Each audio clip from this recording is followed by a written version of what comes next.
moa. Wa tāpai nei le minsta ia olo o forfiti va ai, se whaato e senga mai le pula le company va alele, ilona ofisa ia pia. Kufia whelo in minsta o transport New Zealand. Se ma fale ta upulea ma o mea foi ia masanga. Po fea me ke follow lava le law of the land. New Zealand au mai inge e follow ka kula fonga ka koa foi New Zealand ke follow I kula fonga a New Zealand. Eila le saunga foi la le kamai kai poleng ngake le ko kalia I VIP si olo. Se peia waka over peia waka over la de ia whamakalanga ngā rengo maua kurunga le media.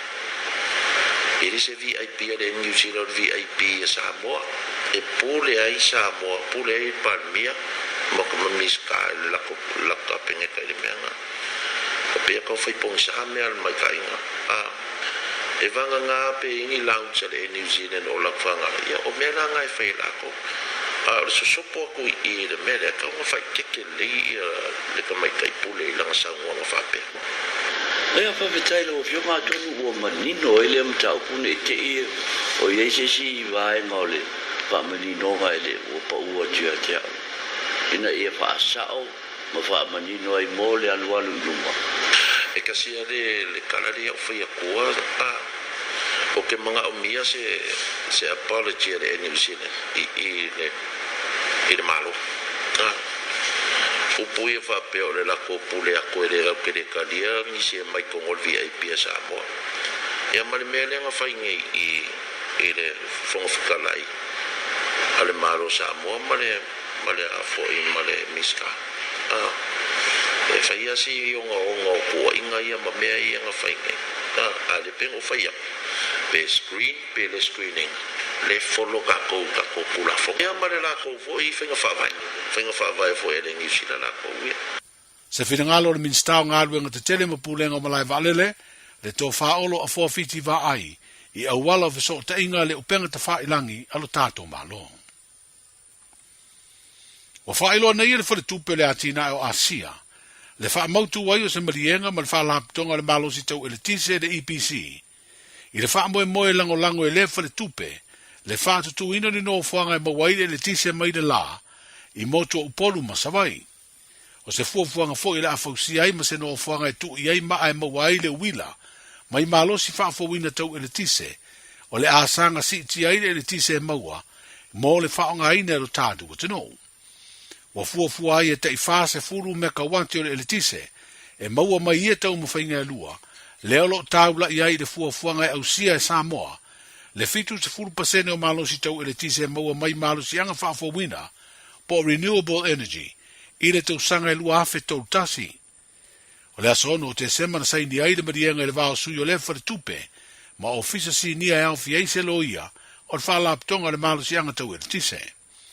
O le whare tupe o atina o Asia, o le afe angai ma le whaasoaina mai o se leni wha pere tu si o ata, o ia ngā luenga ma le fausia, o le au iwi e lima teita ina ai le wha ngā solonga o ngā luenga, o ia atina e tau malo si anga whaafowina. Mo le sira fia o le teiminei, o le ono sfuru iwa pasene o le eletise lo ngau sia I Samoa, ma whaasoso atu I le atanu, o lo maua mai lea I suau u e whaatau mai fafo. O whana witi ro tātu o tanu o lo pita to tele I ai la tō ua maua iaunga, o le whaamai o le talevivini, e peo na whaelo ai le mtanga aluenga le soifua malolo ina I se li poti la tamai. Wa whaelo wa valu ngā senga se fau o whaamaunia, ma ua whaamauina ai lao whainga e tolu se fulwha, e furisia I whanau e lalo le tasi le te usanga le mātua. O le isi whaamaumaunga o whaelo le soifua malolo ina, e whaas furu ono tangata ua masalomia ua afia iaunga o lea whaamai, ai o lo whaatali suenga protest e whaamautu wai. O na o tangata I upolu o whaamauina le maua le televivini, lea o le nimas furu ono pasene o tamaitai, ai o le whaas furu wha pasene o li. O whautua ina I pēlo tātu o tunu e me se lava mātua ina ia whaia tui pui pui o whanau.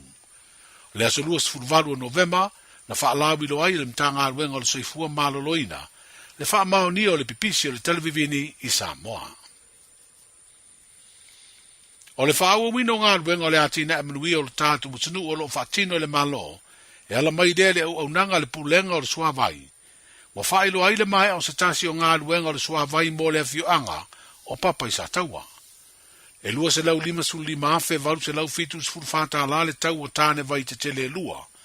E mawhai ona te waile se furu afe lite o le sua vai. O le whata o toina o laina o fe paipa e lua se lau mite le umi.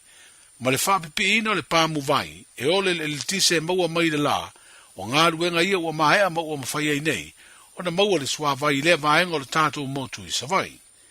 Sa ngā lue le pulenga o le sua vai le whaatinu ino lea ngā luenga whaata se aima le langolango nisi o ana paanga.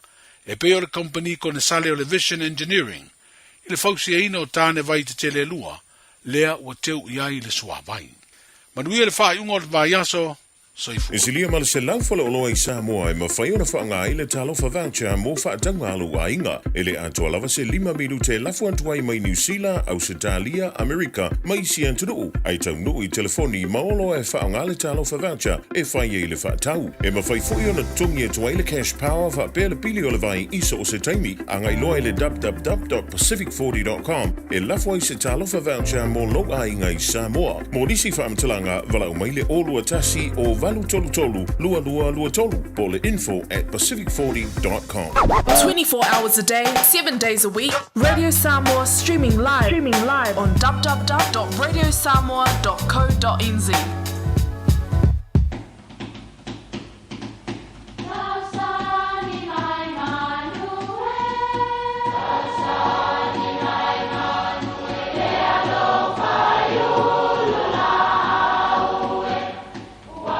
E o whanga manu i ululu o la au, awa e whawhanga i funga o la au. A o le tangata e whawhanga i upu matala. O le mawhileo o ala ngā upu mamuanga ngana Samoa maona whaapongai e a fua ilo na si o mianga. O lona lea sao i le whaatufunganga o le iloa whaale aso mai le tautua se ia o ina pule. O ala ngā upu mamuanga ngana ua lanto mamanuina le tō whamanino a Samoa, mana tua foi, e tāo fitau muli le atunu. Ona malele leo mani e tō tuila epa i a manu Samoa talo le vave whapea. Se manu Samoa e, ua tawhia whaleali li fua lava, talu lauanga le lei, ma lou toa. Ina ua o ina tau mawai mali e toa ma manu Samoa. Na whapea i fo i leisi ma le lenga ma li e toa. Manu Samoa, o le aono i a whalea lili a inga o le mali e toa. O le upu ua ta fia whalea lili fua, o lono winga ua ta mimita ma fia i mea lelei ua whaia se isi mo oe. O le mawaenga na i whale punawa Manu Samoa malon tua fine o tautia pango fie. O manu tante whaamawai ai, o manu foi tate toe wheiloa i ai. O lonuinga a whai tātou te wheiloa i male manuia, i lea lofa o lea tua, o manuia foi nā tate toe tau mawai ai. Manuia lau whaasonga le ne yasu.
Yo taimi lungo wati le ua toi luas fulu tolo minute tale tu la valu yo ke toi fa talo fa tranga le radio Samoa pa iman malu tanto wantinu le fo ivanga le fiafi a ona pa yo le tua le ngati le tinama timama tua o malo sul nu o fa pa o ma fa nau ma lor soifua ma le langi ma malo fo le tawa tai ia ma le ngalo lu fo i le nei fo as for ile le wato to mai nei ia ile fai fai unga fo ile nei vai aso ia tali tono wotoe na nei vai aso wotoe tasi lua lua mana aso ona tatu fa to fa to ile tau sanga nei lo flu fa ma tatu fa ta lo fa to ile tau sanga fo o le luafe lua lima malo lava tau tai malo fo ile ngalo ile nei aso ile ngati le nei aso ma le nei vai aso antoa tali tonu ia tele fo i halma fa na ule ua tawalunga fo o onga o fai fo o onga de nei fo tau sanga mano lava te mai tilo sai fa pe fo i mal fa malalosi fo i le onga le nei tau sanga e mo itatu ia le ufa upo o graduate fo i mai le nei tau sanga malo lava lon sai malo fo i ia le ta ono sai male ngalue ile a onga ia mo tau sanga se fulu mo tolu amu ia on tu ia o la sa o la le o la le tonu le wai mo temi ne mulu mona o la le tatu plan o la o le tatu plan mo le fai unga o la fai i le tau sanga fo ya fa longo ya mama dad awane i emisia se fautua telo tatu sau fautuanga le stalinga lu le stalinga ai le o fa longo le fautuanga mama dad Balo te foi matua ia le tapua i ma le fa malolosi al mafana ia o onga foi le nei tau sanga ia wale toi umi foi ona toi na ia so foi ona tanto fa manatu ina foi ia Sofia fia ma le fana mai po le soi fua le tato ali fa lo Yesu Keriso Tan te pole klam ni le fiafi pole evening show lo wala le Radio Samoa tasi lima I vatonu a mo. Ia ole da le valu le da fiafi nei. Ia ole a mateli le tan te pole klam le tatalo mo oi. Aone ngalo le tantu numero tolu fitu fitu tasi lima I vatolu tolu fitu fitu tasi lima I vatolu. E te vili mai fafso tai mai le tantu ala leo. Ia o wafu I se tau maftanga e ala le te talo. E fatasi mai le faletua ia Salome. Ia pe fo I matalo sanga I le afiafi na ni talo valu. E watoe a luas funu minuta tale tu lai valu. Pa wo te pe ia nai fafifianga leo so ia DJ JR2 le nei vanga le fiafi. Ia ma le pese fanguina Siva mai non-stop remix. Via spoilers for really land. Do you over for the yasu? Malo nga lue. Malo for the tawa ile ne yasu.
Radio Samoa. Kasilima i Vakuru Amo.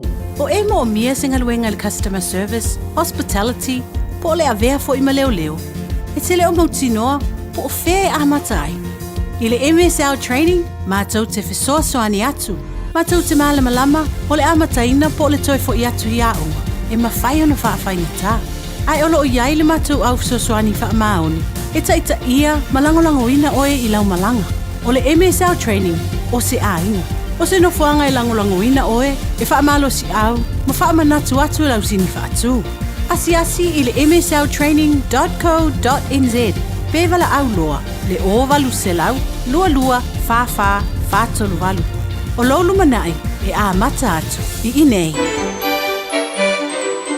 Ua lata mai le aso e whamanatu ai le whanau mai o Iesu ro tātua ni whaola le pepe o Kirisimasi. Po e mai se video a oe malo ainga a o usuina se pese o Kirisimasi i o vatu mana tolu se furu se kone. Lafo mai le video ilo penga ta whailangi radiosamoa.co.nz/Kirisimasi. A mata nei roa lau tama whainga ma vave lafo mai le video e whaangate le aso lua se furu o Tesema. O le a whaire se i le aso lava na ili se furu le tai au. Wha mone whai tau manino a iainga i lunga leo penga ta whailangi radiosamoa.co.nz. Mo nisi whamtalanga whaafsota e mailo fisa i le lua ono rua tasi lima iwa tolu. Ia manuia tele le Kirisimasi mo le tausanga fau. Mai le punenga mana whaingaruenga ale Radio Samoa. Talofa Samoa, o leo whangasolo whainga me alofa o aso whiawhia o lau chimana wholesale autos. Tui in mailo sa, ma moa tuai sau se leni tolu afe le cashback, ai iai inga whaaptoa. A whio ane lo le chimana wholesale autos, i le lua valu Ekensen Avenue i o Tahuhu, pe vala au deli pule i a ngalwan mana tai ngalwan mana, i le lua fitu o wha ouro fitu. Lua fitu o wha ouro fitu, po le over se lau wha ono lua ono lua tasi. Over se lau wha ono lua ono lua tasi. Chimana o le tali ole, yoi. Beta Drive Doctors i le taulanga whaatau i maangele, whaapea manrua. Mo le vainga o so ngase pe amana o mia. E whaatino e fo i matupui pui o le whanau witi, o tupui pui la ko witi sfuru riva, mo i lātou e sfuru on tausanga malunga atu. Whaapea matupui pui o le furu. Wala au telefoni, 255-25 mo so wanoe whaatino ai nei au nanga. O fisa fo mai i maangele i taftafane o le McDonald. Amanrewa e taftafane o le Faletusi po le Public Library. Beta Drive Doctors Clinics. Talofa Samoa, o Atish Narayan o le Licensed Immigration Advisor mo le Auckland South Immigration Consultants. E visosoani mo so se tu ai ngā visa e malanga mai e New Zealand po Australia. Telefoni mai nei loa i le o valu o tasi o no valu whawhitulua. Po le olua tasi o no valu fitulua tolu o. 24 hours a day, 7 days a week, Radio Samoa streaming live on www.radiosamoa.co.nz.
everybody. Let's sing hallelujah to our God. Sing. Let's go tonight. Let's hear it. Hey, hey, hey, hey. Hallelujah. Abba Father, awesome God. Hallelujah. Abba Father, Lord Christ. Hallelujah. Abba Father, Holy Spirit. Hallelujah. Thank you, Otto. Hallelujah. Abba Father, awesome God. Hallelujah. Abba Father, Lord. Say it right. Hallelujah. Abba Father, Holy Spirit. Everybody say. Hallelujah. Abba Father, awesome God. Hallelujah. Abba Father, Lord. Let's say. Hallelujah. Abba Father, Holy Spirit. Everybody, lift your voice. Sing hallelujah one more time. Hallelujah. Abba Father, awesome God. Hallelujah. Abba Father, Lord. Hallelujah.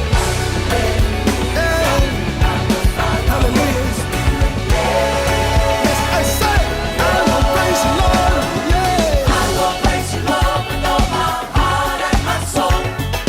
I will tell of all your wonders and miracles. I will be glad and rejoice in you always. I will lift my voice. I will lift my voice and exalt your holy name. For your name is great and forever you reign. And I will glorify your name, oh God most high. Yes, you are, God the most high. God most high. Oh God most high. Yes, you are, God the most high. Oh God most high.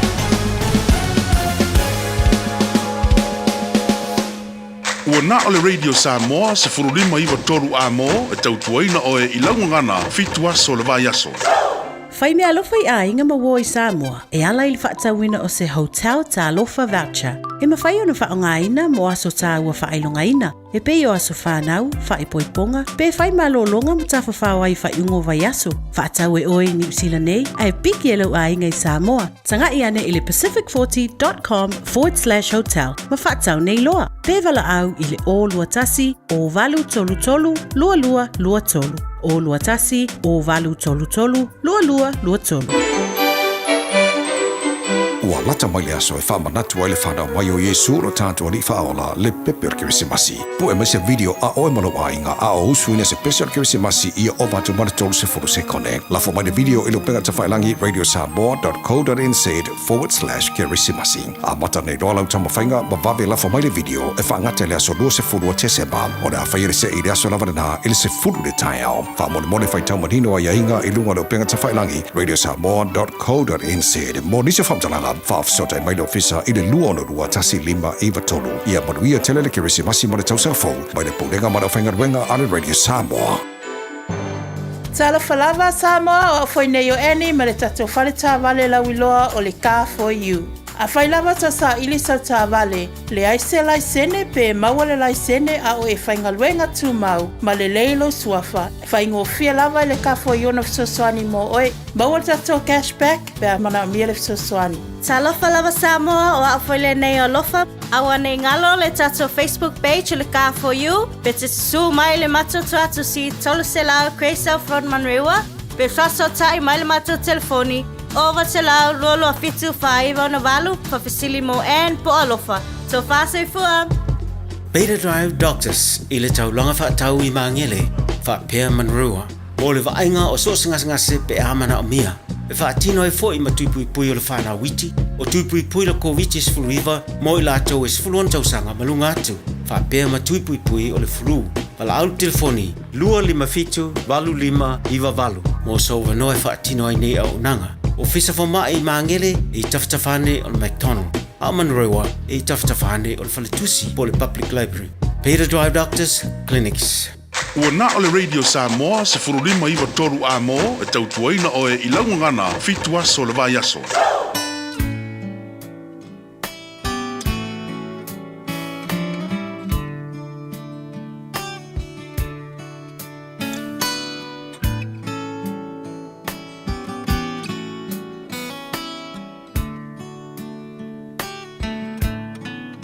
Mai le vavau I le whaavavau tu mau oe O le papa e le malue lue Lo uolo mawalunga o te sao ai Mai le malosi o le itamai Mai le vavau I le whaavavau tu mau oe O le papa e le malue lue Hallelujah. Lo uolo mawalunga o te sao ai Mai le malosi o le itamai Amen. Lo uanganga Whamanu mawhawhetai O le atua o le vavau Na te umau oe Si ia e lo leo Malanga Amen. Yehova. Elelei Elelei oe Oh, glory. Hallelujah, Yehova. Amen. Taita man yep yap. Malulu e mea uma moamu Sila fia e ia o umanatu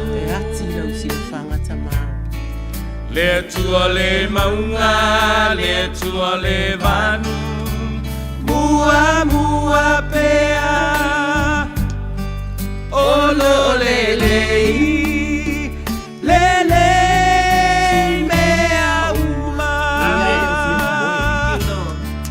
Lo uanganga Whamanu mawhawhetai O le atua o le vavau Na te umau oe Si ia e lo uleo Maalanga Elelei Elelei oe Lo uanganga Whamanu mawhawhetai O le atua o le vavau Na te umau oe Si ia e lo uleo Hallelujah, Yehova. Malanga Elelei Elelei Lava o Yehova. oe Elelei Elelei oe Glory, hallelujah. Amene, amene whaafetai. Whaatalo whaatu sa moa lau whaafafonga anga le nei a fiafi. Whamalo le sau fua maua ma le langi mama. Pa ia lasi o le au whaafafonga o lo mafuta mai le nei a fiafi. E le ngata I New Zealand nei, Samoa, le Pasifika, ma le lalolangi atoa. Whaatalo whaapitoa atu fo I o tātou ta māma tina mātutua. Whaafetai mo lo o tau so I fua ta talo talitonu o le atua lava, le tali o tātou mana o ma Amen. Ai alo mai a Samoa, o salo me miti o moele nei.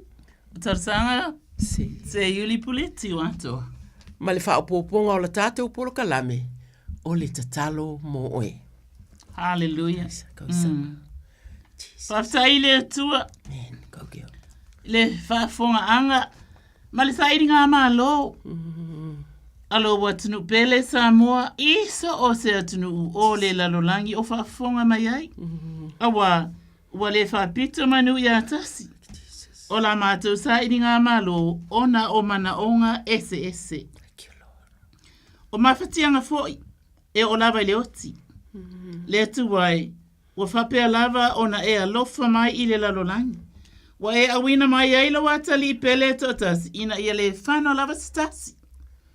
E wha atua i atoe. A ia maua uma leo la e wha vau. O le ola lava lea. Wa i lo watali o Yesu Kiriso. O le na whetalai. O oto uma o e mawhatia. Ma tinga aina i avenga o mai. O au e malolo ai oto. O le mea lea. Wa e whetalai mai ai i o tangata i mea malava. E mātou te mana na awai, tātou te tatalo, ina ia tātou wha atua atu, o na whaia lava lea mo i tātou. Awa, o lo o sila mai le atua i le lalolangi, i le whanau o tangata. Po o iai se tāsi o poto. Se wa sa ili, iatu ia te ia, o le atua. Ia, papena o na iai, i le whaafonga anga le atua, ie o mawhatia, so o seitu ainga, mawhatianga o loo iai o le mawhauwhau le loto o le nganga o whaanoa noanga. Au tātou vala au i le atua, e le mativa le atua i se me tasi. Pe a tātou vala awati a te ia, i lona alofa. E whaia lava e le atua awa, o le wea Keriso, o le tangata fōwia. E fo waile malosi, e fo waile mana, e fo waile loto, e fo waile nganga. Amene, o le tangata fo wia, ua ma vae mea tuai, ua faa fo wina mea uma. Aleluia. O le au amnaunga lai le neia fiafi le atua, e te faa fo wina, le faa unga i loa fine. Ia sa lo me micho mo lau upu. Faa au wina e fola ina, mo o tangata. Ia le li foi fasala lau. Ia Isaako. Yeah. Hallelujah. Glory to God. Le tapua inga malu. Ale li I male tamai taipule o le Radio Samoa Pastor Luian Ane Bonifacio. Ia whaftai foi mo le tapua inga Pastor Julia Amosa. Ali I matamai tai fasala lau o le neia la leo. Hallelujah. A ea lome. Yeah. Ia Yesu Kiriso. Awa e le lei lava le atua ia e whapena fo i ona tuina atu le atua anga le lei atu i le tapua inga whawhenga inga i so o sea ekalesia ia e mai se fo i ona i whawhenga inga se o matou ekalesia e Emanuelu mana i o lato whale tua Aleluia o lo tapua i o tatou whaiva whaipea i le ava ia so ma le ava ia so o wa tati lo tatou tatanunga o le atua e talia o tātou manau. E manu malo ai i tātou. E mawhanawhana. E whapena ai fo i le atua. Ona maua i le loto fia. E maua i le whamanga longa. E maua i le whale leinga o ainga ma whanau. Aleluia. Ona o Yesu Kiriso. Amen. Pamanuia mai fo i a te au. Yeah. Tarasanga. Aleluia. Se iuli pule tu atua. Yeah. Amen. Amen e malo sanga. Amene Samoa o sa tātou wha māloti le nei a fiafi. O le a maua mai lea, e wha apea le wha upunga mua. E le lei le atua. Amene sanga, e le lei le atua. Salamo e se lau whaasi furu lima whai bua iwa whai mai. O lo anga le lei mai e o vai mea uma. O lo na lofa muti vale foi.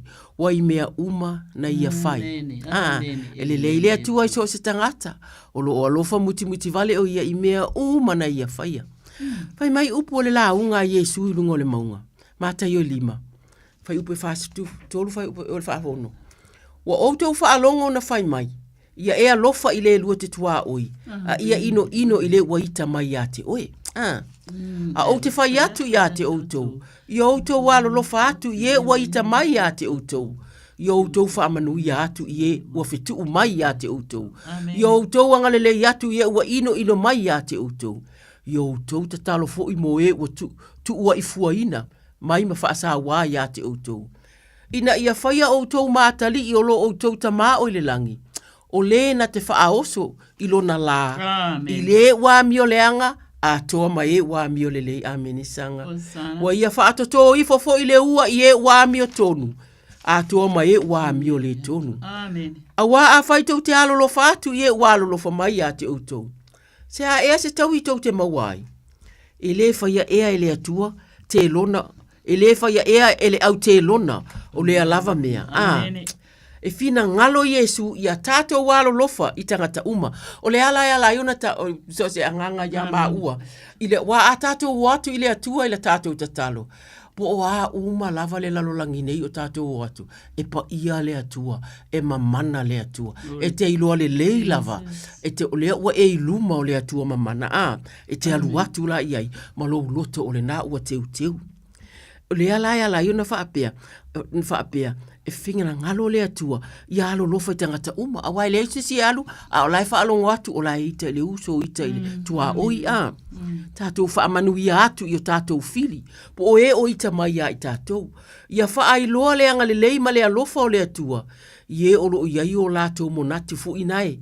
E le tatau o na tātou wālo lofa i ai a ia. Vai mai whai upe walu whai upu na o le salamu na ofa tawina. E alofa fua mai ma alofa muti mali Jehova. E tele ngese lona to asa. E tele fo ilo na alofa.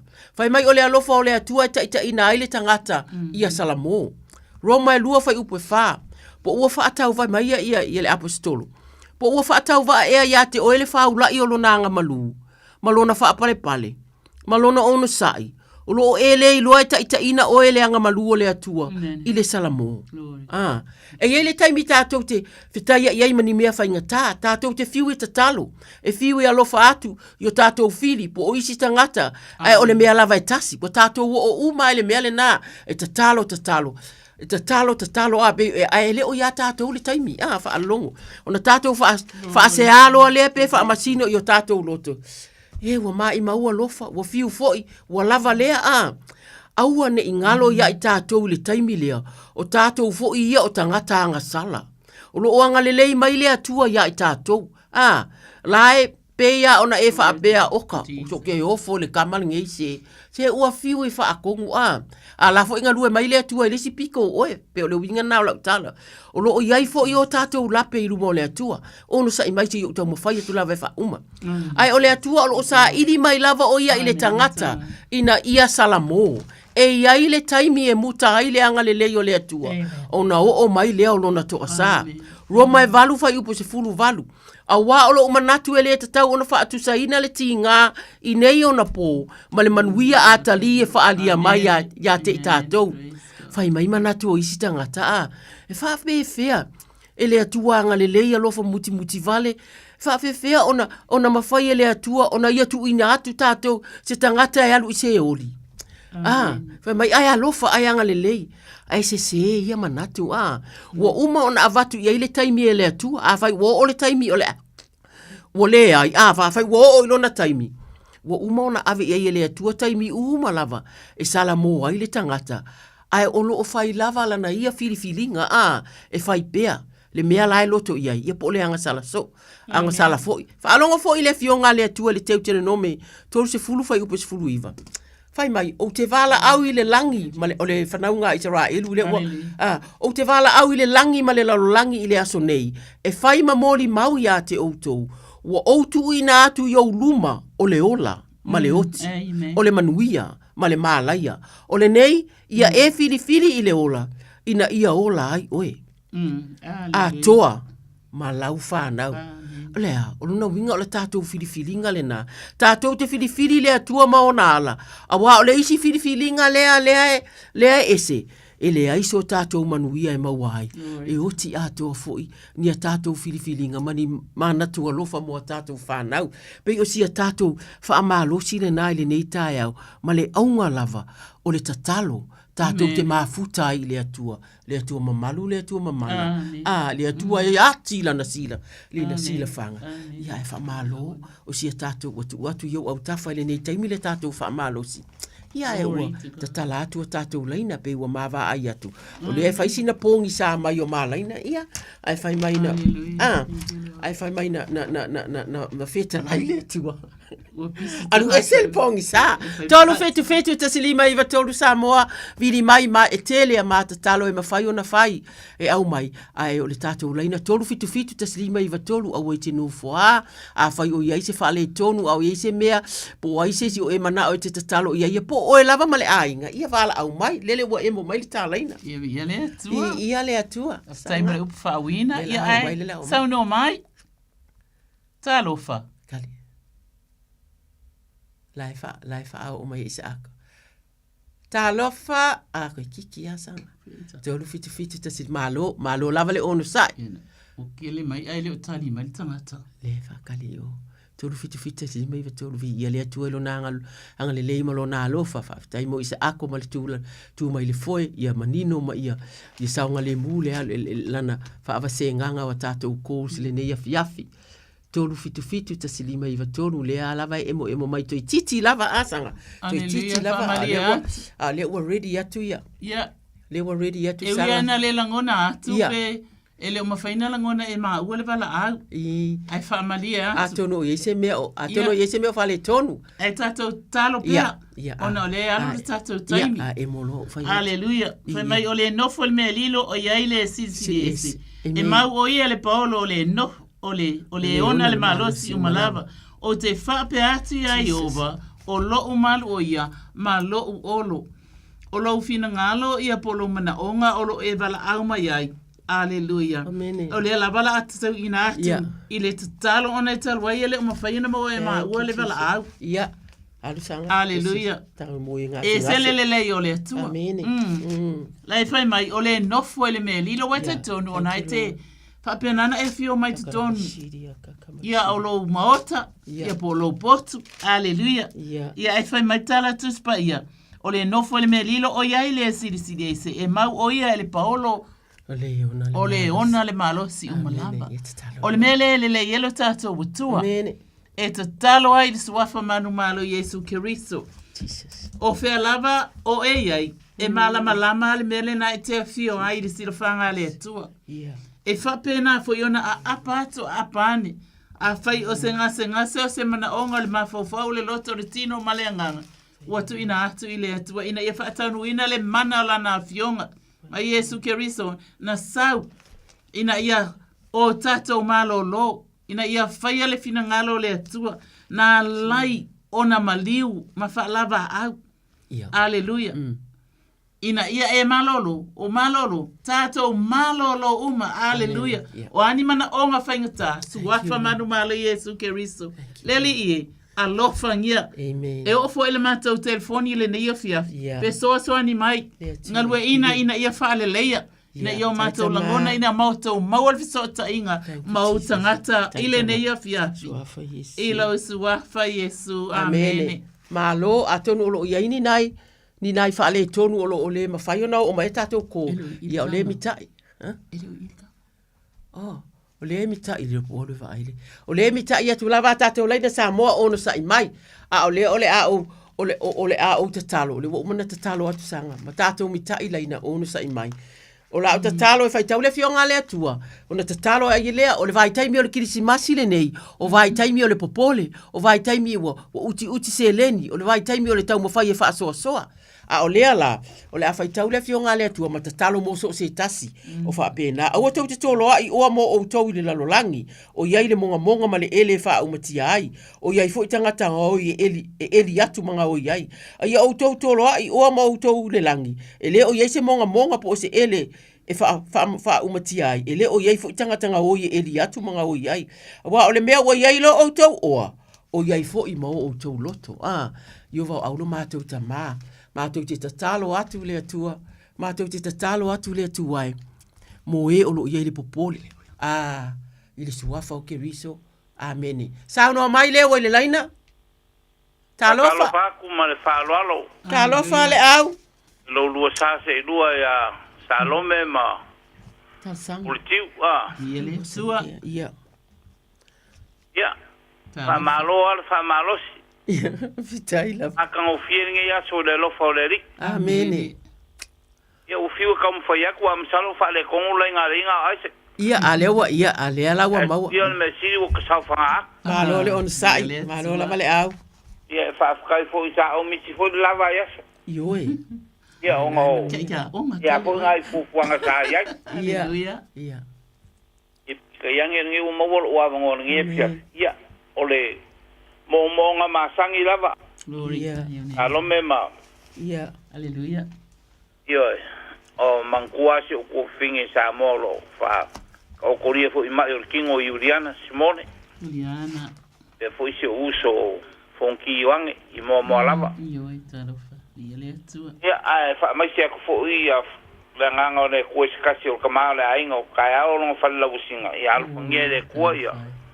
Fa mo ia ku ia ila ko fa ka se ile fa mo ka le alu ngo wa. Fa le mo fo le malo si a ko ko. Ia. Ia, ele nga ka fo idea. Ia, ore kinga le ainga ngai.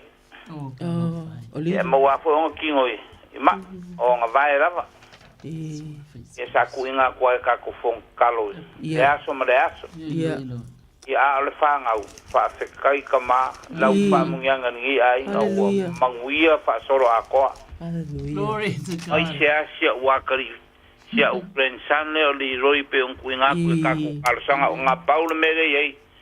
Ia ulua fionga ua fa ke inga le ura vale so. Ia. Onga ole fia fai fo ya ka ole ilo tito le makwai.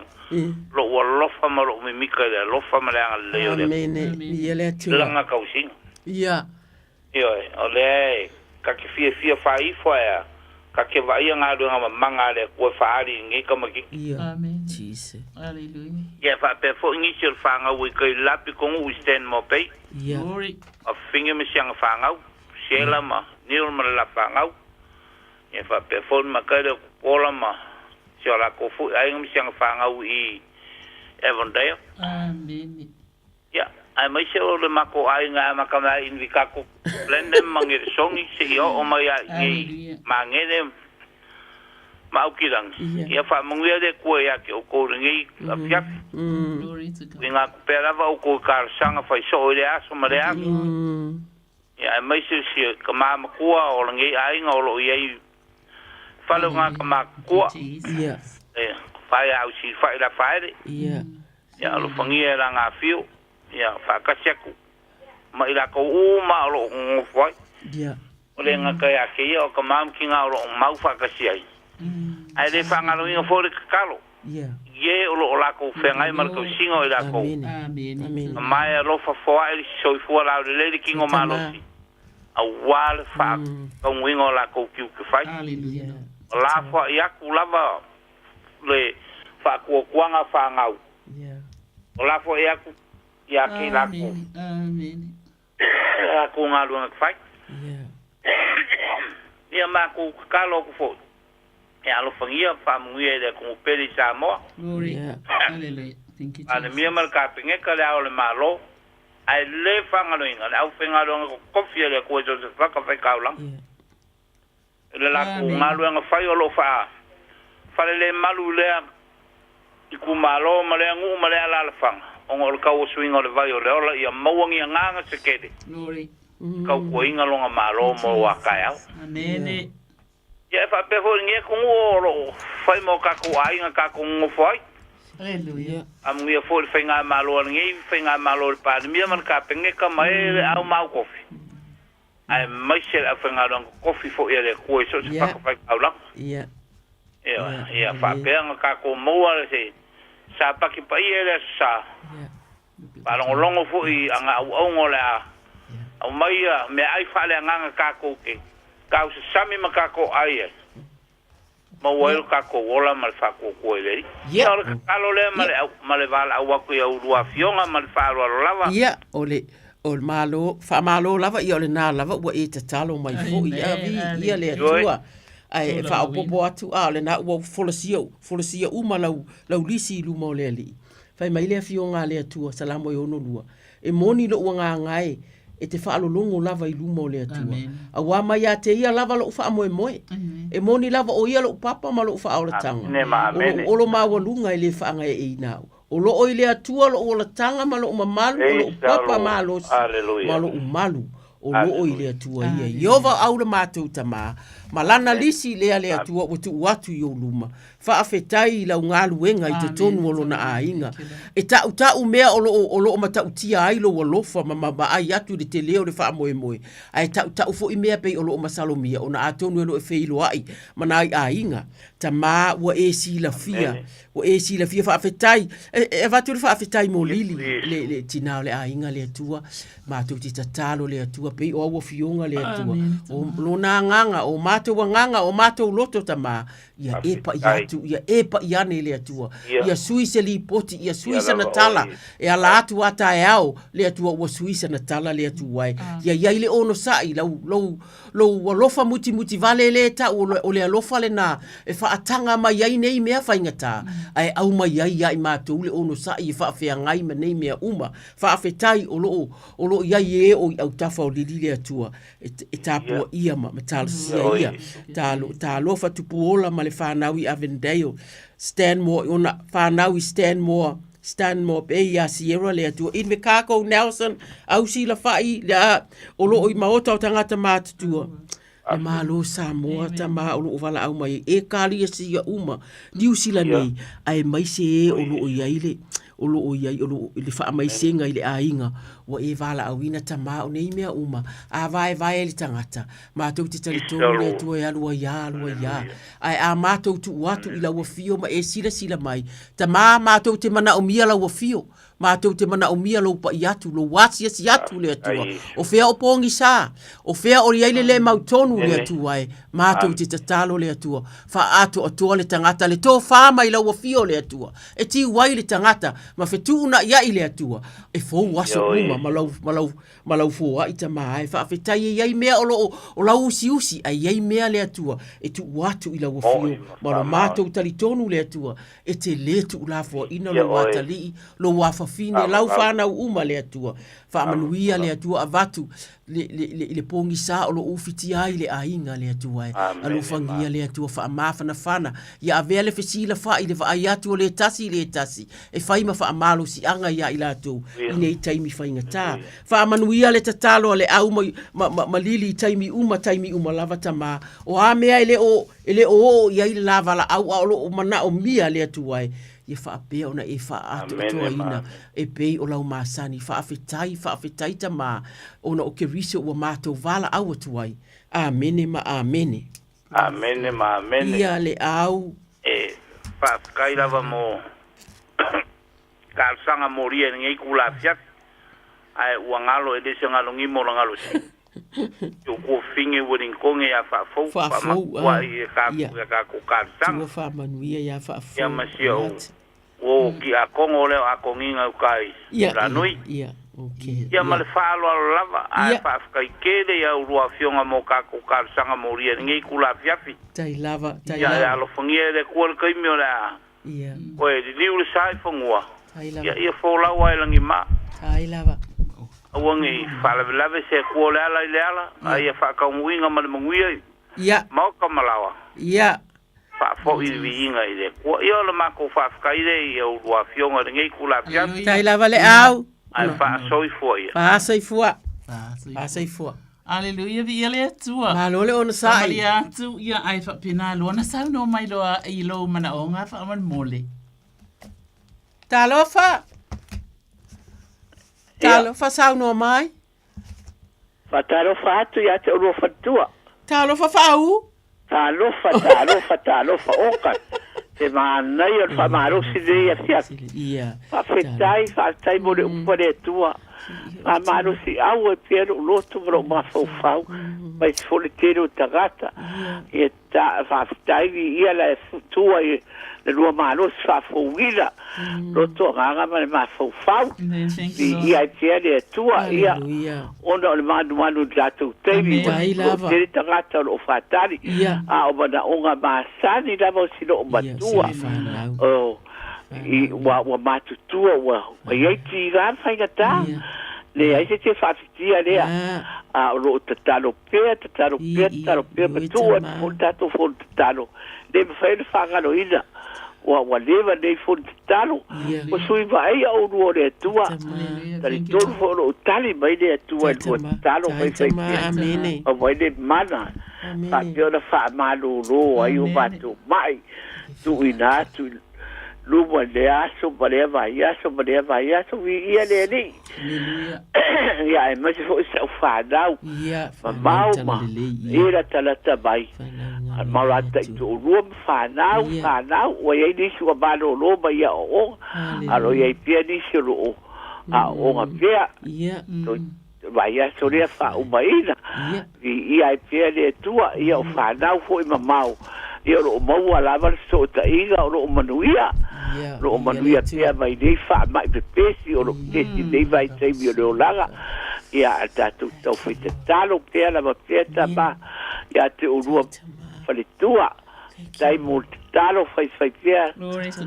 ia so uma lava ia ole talia tu ale tina nei na umia lava talo mo mata mo tadi wa tua wa ia ti ga fai ia ele fai ti talo fai ia no me fa badatu fai doa fa sia ida i roto Amen. Ia manuia so longa le dei o de gado se tatu ana me alofa. Ile roto vale va fo fau do ava mo viga o lava da wat. Ia sanga o mana tai lava. Fa uvi ia lava le atua. Hallelujah. Ia ua se tala le o mali lava le sangi mai o lo si fonga ilea aso male aso la tato fo na tatalo. Hallelujah. Ia lava fo ia waila. Ngona ina fo ilo ato tapo inga e maui fo ile malo sia. Ai ma ue fa ia tato au nanga fa atasi ma auto. Hallelujah. Fai mai la le salamu se la male fitu. Ia vivi ia tuia tato ia Yehova. Hallelujah. Ona olona alofa. Ia maona va benga. Hallelujah. Ia o etapa. Na fai i tangata. Awa le tuai. Whawhetai te lea e uia ina langona e le tina ia nisi o mawhatianga olo o iai i le tino. Ai olo o va ai alo whai vābenga. Amen. Ia o Isu. A sau noa mai e ma lo silo na si ufofonga. Hallelujah. Ai whapena fo iona ia talatala ina awa fionga. Yeah. Thank you, Lord. Awa Jesus. E loa ai. E matau ia te o ale matau ia te o le amatanga leo le poto o le e mawhai ai. O ne ia whaasoa mai. Ma whaatupulo na alofa. I e o pōpōnga atia o e o matatua o lona ainga o e mamau o e la tamai atu nu i Samoa mātunu ese o whanau. O e o lo whiangai mga luenga o e fo i o malolo fo i nise wa onga. Leli e le malolo e tā talo tinal nei. Nā te i loa lava, e tele o malo lofo i tama. Hallelujah, hallelujah. Hallelujah, o lo enga lue ina bea whamarianga i lea aso o male aso. O le ulufafo ma le ulufale o le whanau, fe au mana luenga. O atunu mamao matunu ulata mai. Wa abea lava le atua le ana atu i atu e ale kistalo. Ma awala e valata lata ai. I oe tama, ata talo atu e te fio mai. A vivi atu e te whalata lata mai. O le lea o le atua le mata te tāpua i ai. Hallelujah, Aftai ai te marisu wafa manu malo i Yesu Kiriso. E te whaia le malosi fau, pona iwi fau, tino fau, manatu fau, ma fau ngā fau, so onga le tino fau. Hallelujah. Awa e le lei o Yesu e fau ai mea uma. Hallelujah. E mawai ai mea tuai ai whaafowina mea uma. Hallelujah. Le suafa manu male i Kiriso te ma te tatalo ina lava. Ina ia whaataunu ina le mana o lau upu lona soifua. Hallelujah. O lau upu le ola. Hallelujah. I oelo mātou tama awa wa whapena ona e whaamalie. Hallelujah. I le tangata i lona fia inu. Hallelujah. O wafo i e te au mai ale vai o le ola. Hallelujah. Hallelujah. E te whainu i lo wa fine. Ina ia whaamalia ina. Lona lota o lona mawhau, lona tino fo o lona nganga. Hallelujah. Na te iloa atili ai lava lawa fio. Oh, glory to God. Whai mai, o le tangata matela ina. ua ma ona mai a te oi. Aleluia, aleluia. E se le mana i o le au fionga pa ia le atua. Aleluia. O le mea lea, e mātou te langona, e le ma te la ina le tina ale nei. Aleluia. A le uwhen me laua fionga, e ma ona mai a te oi. Aleluia. E sa ili ma le poto, e i loa tu i tui, e i loa te talo, e i loa whaatonga wawa fionga na whai mai, te talo mai. Ona o tali atu ai lea i a te oi. Lea laua mātou te talo whaatasi atu maro wa fine. Sa maa whaataunu le mana o laua fionga pa ia i lona soifua. Ia oi. Aleluia te whaafowina lona malos, ta maa. Le tu i lunga pe no fwoi lalo pe uru whafo pe uru whali. Ta maa ea, a vea lava laua fioma to to. Anganga pa ia i lona soifua, a o iaile nei o langa. Ta maa ea, a vea fo yo ima whamanianga le kalesia. Vi ia o Isu. A inga, o atunu. Amen. E so se tasi e suru whai atu iai, e na te iloa. Na te tau tau watu ia te oi. Na te le whailonga ina fo ese tangata. E se la le le le. E mātou te iloa ai. E atangia ai ia anga alofa o Yesu Keriso. E lona soifua. Aleluia. Ta mawha festa i tele lava. E ala ia Keriso Yesu le bala au. Amen. Amen. Aleluia. Vi ia oi ta wafa. Tai lava. Tai tal sanga mori. Aleluia. Tano oka vi ia ne ni. Amen. Kona ni. Roto vale a vale patu. Thank you, Jesus. Va tawa i do dei fo te tano ia so umba vai ia. Ia fabadu ia. Ia de tua ia te o rua. Fetai lava. Tu mo de uto te umba lava. Alu vale pada tano de aso vale aso. Glory to God. Foi da fiel so isua va lua ora vale mano. Ia stai mi fo ia. Receive it in the name of Jesus. Ia tai si ve vo de tua ia wala fe do ai va na wa aiga ia e basi tai e toi tato wala tabaile aso so is friday ni amen tato te oni va sia i bene dei o balava pa du foi de weekend ia fa fitai lava fa o fa fitai lava Jesus so i fu ia o el tina so i fu tina fa talo fa tu vala au le leina malole on sai Talofa? Talofa sa no mai? So foi te o lot faltua. Talofa, malo lava. So foi o sia let ke fong. Talofa sia. O video te fa mal mole e o te o lo faltua. Mana o mia si talo mo se o sole. E si o sa mor fal mai fa mal mole lava. Ia ni rona ingo. O ai lo na suafa? Sieni, ya. Kalau fa malunga ilo vai. Anga vale wa to ni le fa masino tinga. Alu fa fie fo mai fala awele. Kere lo pula ma fo anga. Fa kali kausanga fo. Ende awanga o se mo vai. Mole la. Amen. Yo wale le sia. Pia le foto I ne fala au mo mai fo. Malo lava, malo le ono sai. Tato wole fionga le tu fai mai. A oele li I o salamo le valu ono te fai tawina na yo no fai upule. A oele li I o le atua oele alofa muti vale ma le alofa fua. O le te ngese lona to sa ai tele le alofa ma le fa maoni. Liu walo mai ia te au. Ma ia e alofa mai ia te au.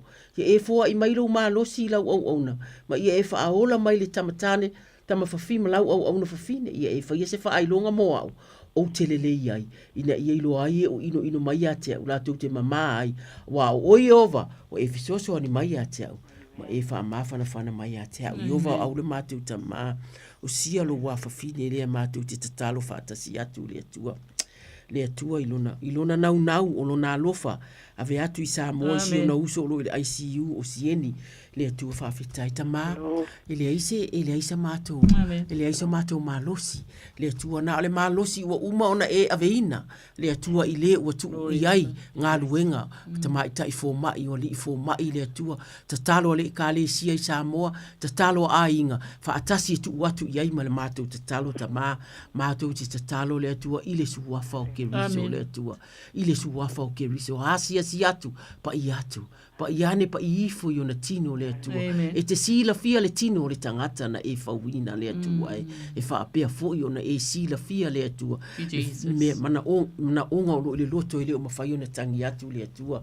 Ma le atua, i le taimi ua vai le whaatua tua, i le taimi o le loto o ti ngā. O ai mātou te tangi ai ta mā, o lau o fio lava. O lau o fionga ma upo le ola o mātou whaitawina. O mātou wha amoe moenga nā le atua ai. O le alofa o a inga o le punou le tatalo, e whaapea i asia atu i New Zealand nei. Ta maa e wha au popo a mātou tatalo le atua, ta fi ese, e lau o fio whainga tā o loo iai, e ala i loa lofa tu noa ta maa. A watu le ono sa i ngā lue ia te ia, a o ngā lue fo i fo mai, i a lātou tonga fitinga le atua, wha amanuia i a ao. Malima o tama i ta i mali i fo mai. E ua iai le atua, le poto ua umana ave iai. O nei mea umai wha ao ngā ina le atua, i le leo le tangata. Ai lunga uma o nā mea le atua, o laua fio lava le atua. E iai lau taimi, e iai fo i le atua e, le taimi pānganoa ua umana e tapena ina. A watu le loto te tele, ia sia masi o lātou a inga le atua. Tāpua i le tatalo, tāpua i le fia, tāpua i le wha moe moe. Ia iai lava lo mātou wha moe moe. O le atua e le mawhai ona tu ua i mātou. Po o whea lava po le ale lu ngā lalo. A o loo e to tonu lava ia i mātou. Wha atupu le mātou ono sai. Ia e tu wai. Alofa ia sieni ta mā. I le sua whauke viso pe eisa na whanau le au ainga atoa. Ta mā i whaapea. Ona e avatu. Ia o ofule. I le wha moe moe. Ma le wha atua. I la wafio ta mā. I ta talo fo i mosia malona vai pe ona vala au mai o ati ngā o le tino le atua po ani vai o inuina le mātou te tatalo wha moe ati di i la wafio wha moe le tō wha olo o ia te ia fo i le atua i le va ainga o lona tangata le atua e ngā ruenga e whianga ia i le atua i le ato ma le ato mātou te tatalo ia maua se malo longa le le atua e malo lo ma le taritonu e o lea o te tatalo e o lea o te wha moe lo utama e o lele feta lai mai na fionga ta ma ia u mau me na le atuai tala noa i le tala noa i le fia vala au i se uso vala au i sesi e fai tala noanga ona i loa i le tama o lo tapu ia le atuai alo fangia lo na fa tua ia tupu pea le atuai nei vai taimi tu e faolo na ainga i Samoa ma New Zealand nei ia po fe fo i le lalolangi tama ia afia i lo na vala au mai ia faile nei aso ia maua se aio la na vala au mai le atua i lana mafutanga mala ua fio tama na te iloa o le atua na faia hau i le tu ua la vau ua mato wole ma vala au atuai amene ma amene Ai la vai te o lo fatua mo mana onga faua. O fale atua mfo ma lo si ate o lua watu. Vai va. Lang suar ngaluenga ro fai nei litio. Mani tele Christmas ma tazan fo. Ai la va se fuia. Fa se fua. Ma lolo na sa i fa talo fa tu tata bala au o lunga le laina sa no mai. Sa no mai. Talofa.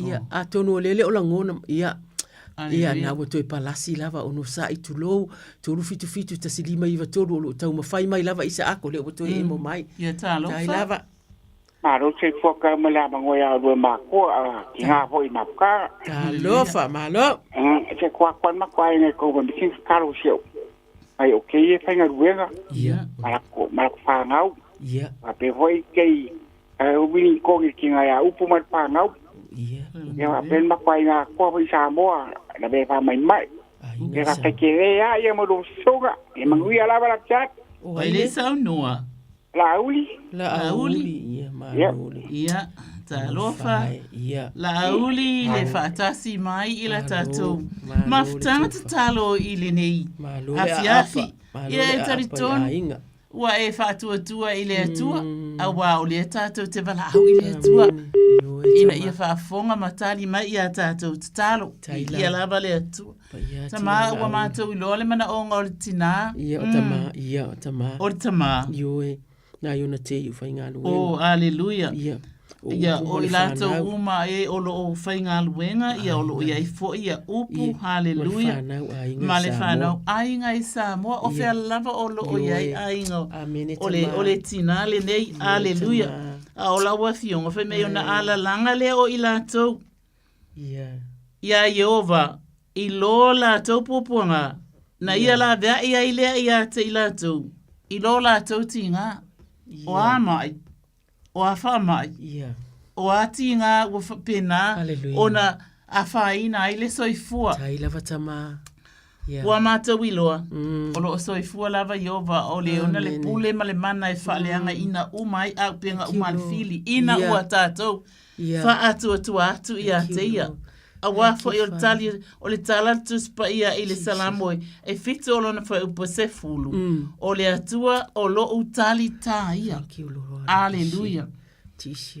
Oka la se alofa o le atua, ma wa feta lai mai lana fionga, o ia o le tali tā, o lona winga, e punitia ai.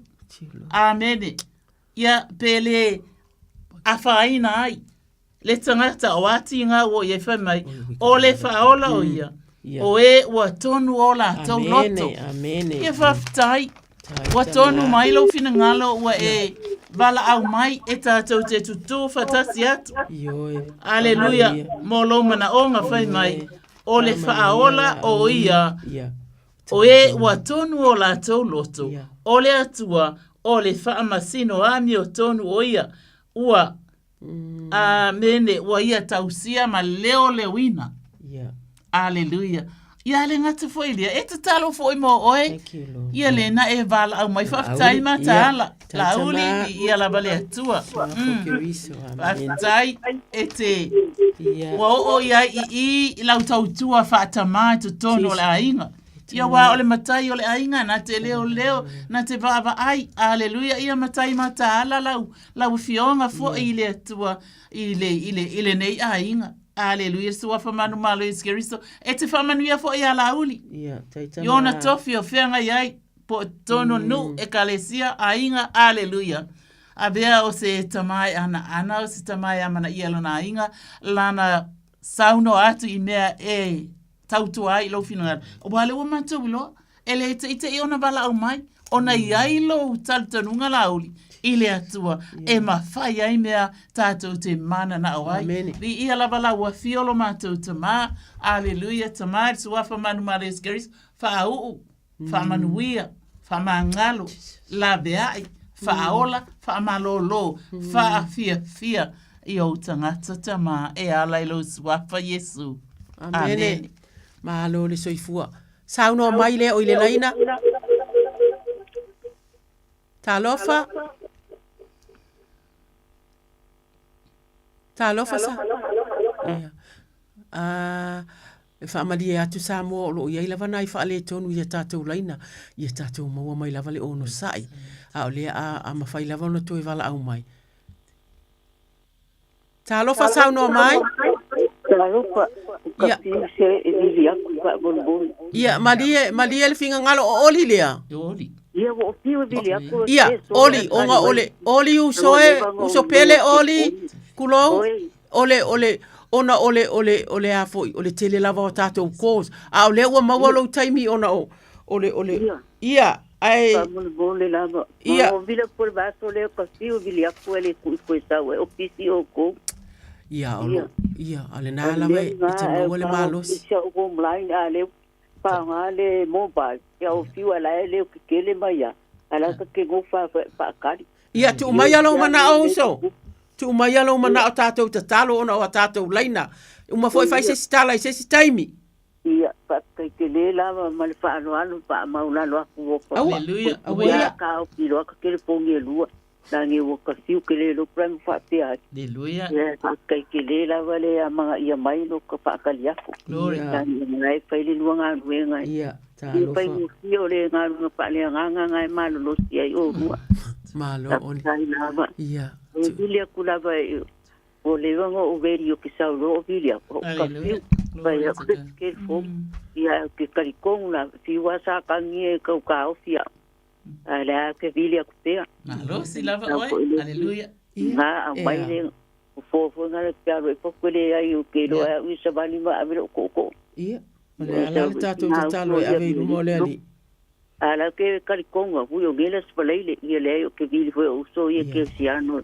e ke kalikongu i le prea koe le ke lua sa ngoa i le apionga le atua ai wha mole o ka mga onganga o lewa ngo ungo funga wa ia o sia kama kua fo sia wha ngawe in and out o mai le si next week only 2 weeks i mai Australia wha mole ia la ke karo le kua kalo sia i sau se si pa ngo fo wha kasi ia mere ngā o ke kalikongu ngā lua funga karo anu le ala leo ke vile ko ya ku sapo ai pon ka kalo bo i te do matangia o lua fa piko nga tilo pio po kalo sanga ti o tonga sanga ya o to ke tiango nga o shalom le ba do mai o le o ready ya ku a ver ka kalo ile li ia ba ya ke le lo swafa nga o me nga le nga fa ile tu ile wisten wo lo pe ngim ka upsilio tai lava oli palole malole fa ala e au mai ona o tatou laina oli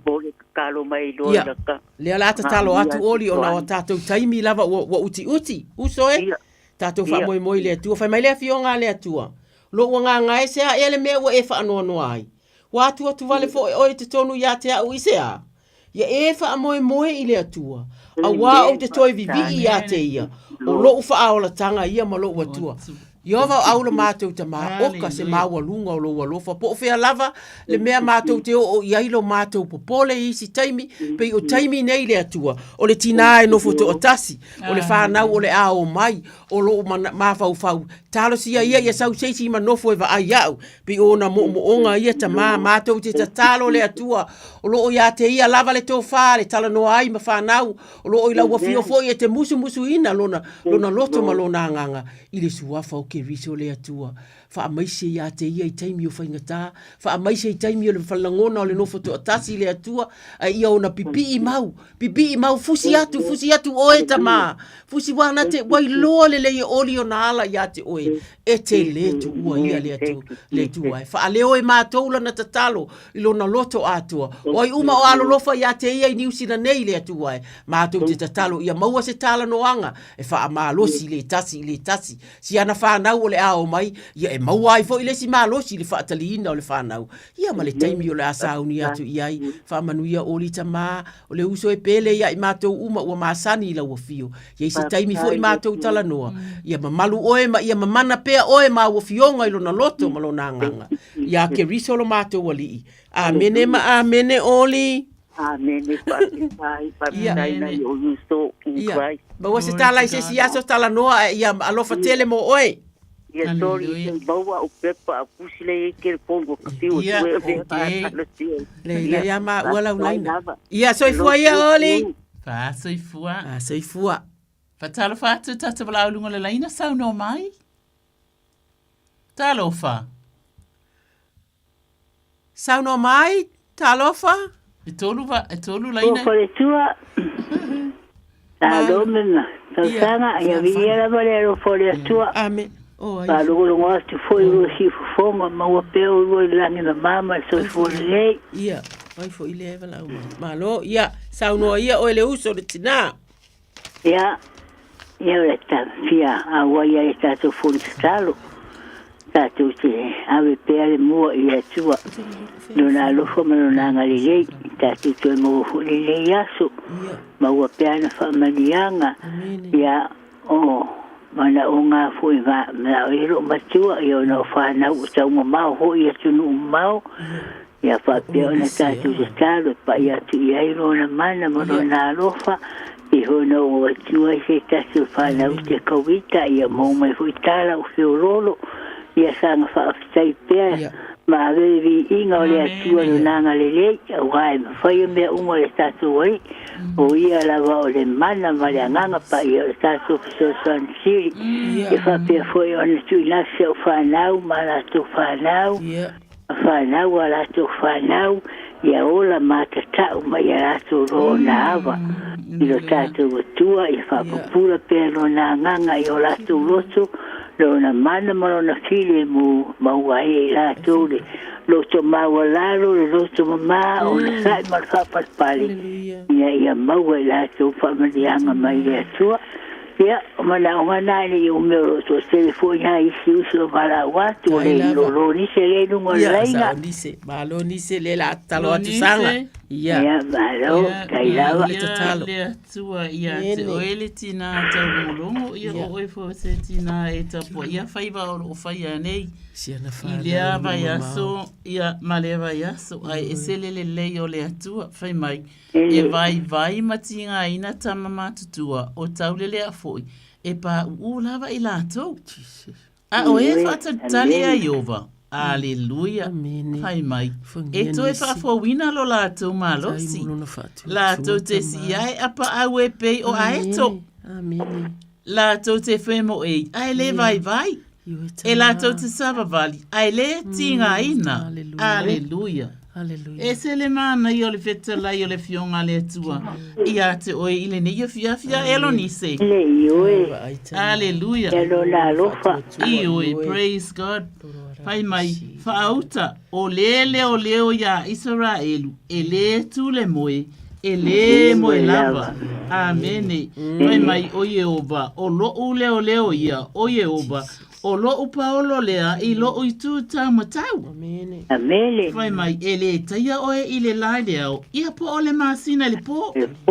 E leo Yehova ia te oe, i mea leanga umalava. Aleluia. E leo mai o ia, i lo wanganga.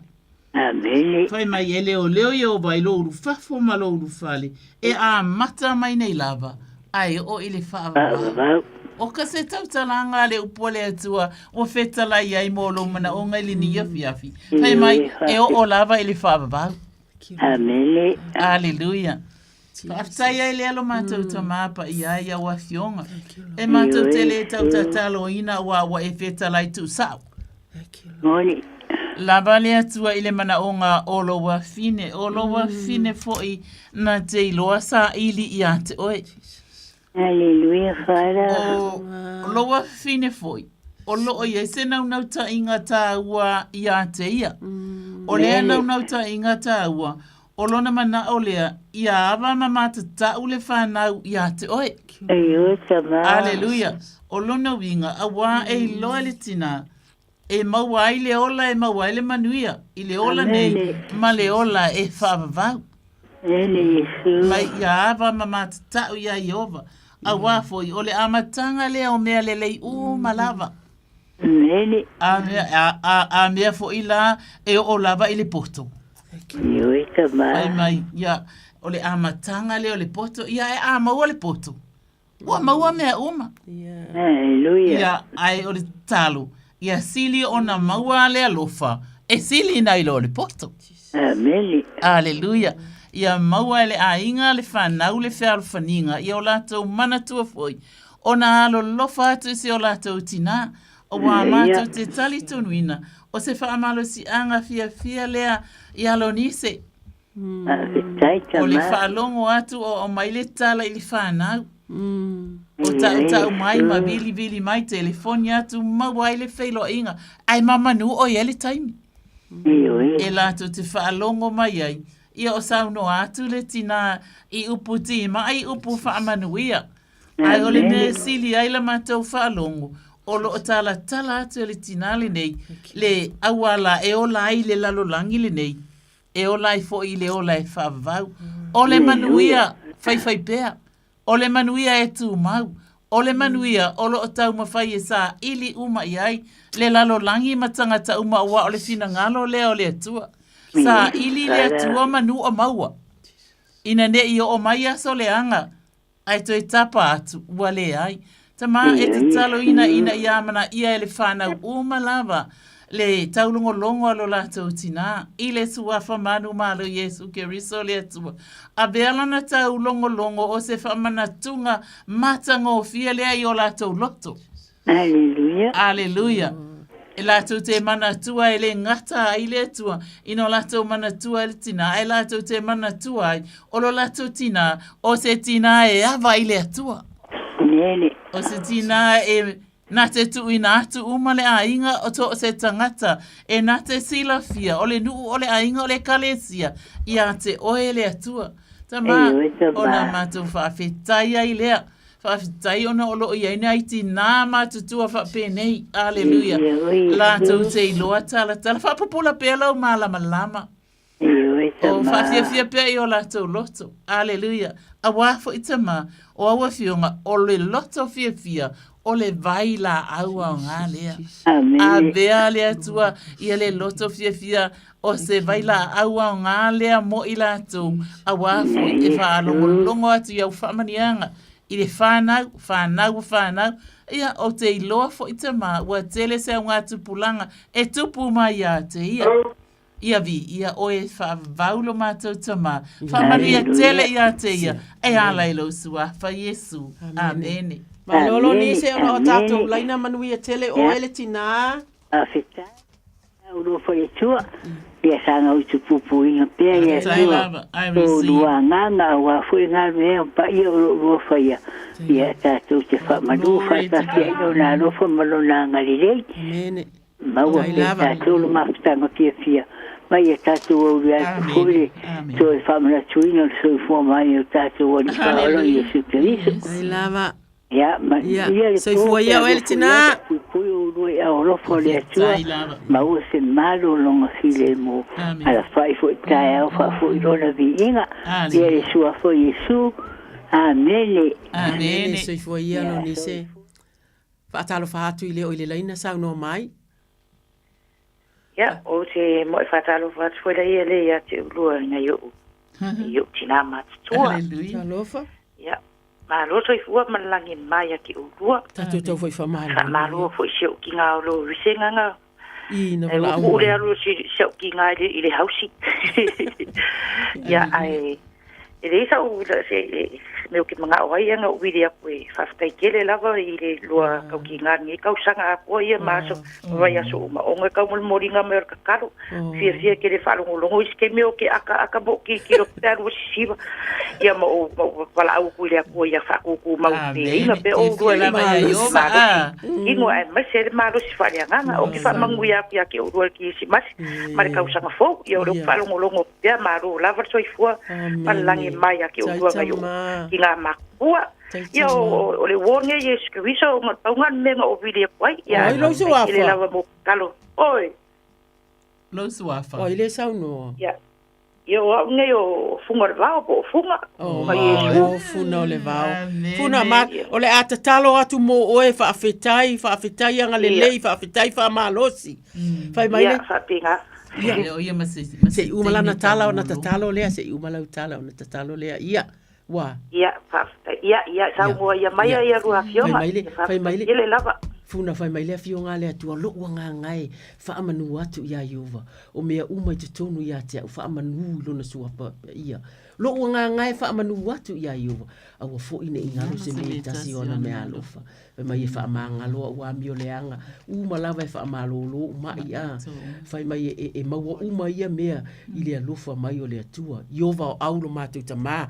Whaafitai lo wafafine, mana tua maa ua ilana whaafitai, lea tua e whaamalia ia te ia lea tua, whaafofonga ia na tatalo i taimi ole, tatalo lilo i taimi fo i ole, i luma o tangata i tatalo ai whaamanuia lo na ainga, i tua whao mea uma o tau o na ainga lea tua o, ia mga luenga o lo whianga i mai ia e whaalau tele na loto, ia whaapea o na sangan whaamalosi atu lea tua, ie o lo fia maua le whaamalosi lea tua, whaamanuia i lo na loto, lo na nganga, o mea o nau ma fia maua ia lea tua.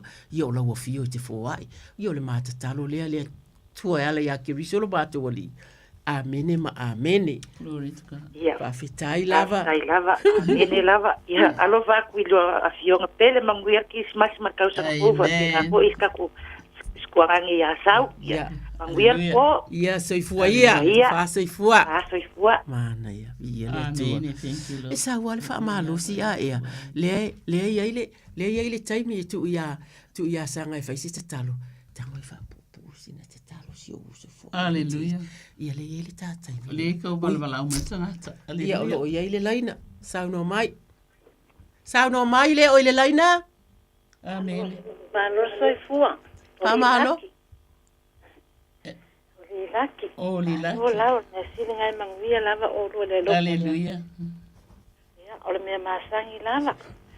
Yo, o le ko manga me pose lo so soang fo i sia ufangau. Amen.